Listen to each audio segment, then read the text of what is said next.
20 अक्टूबर 1962 इस दिन युद्ध की शुरुआत के साथ ही भारत चीन दोस्ती का भयावह अंत हो गया।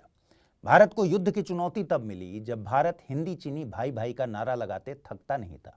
भारत को युद्ध में तब झोंका गया जब भारत ने 10 साल पहले ही कोरिया युद्ध में अमेरिका को दरकिनार करके चीन का साथ दिया था।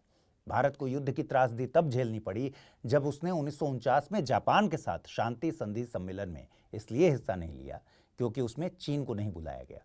भारत को तब जंग में जाना पड़ा जब वो ताइवान के बजाय चीन को मान्यता देने वाला पहला गैर साम्यवादी देश था।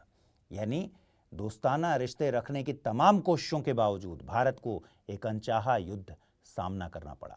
अनचाहा क्यों?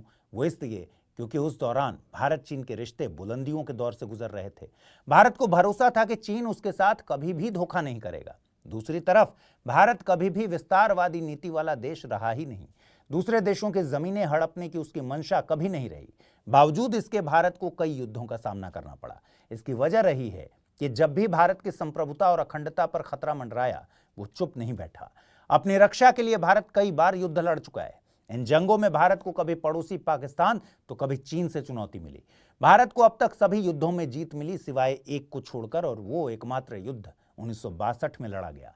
यह युद्ध भारत और चीन दोनों देशों के बीच जन्मी खटास की वो जड़ है जो मौजूदा वक्त में भी दोनों देशों की विदेश नीति को निर्धारित करता है।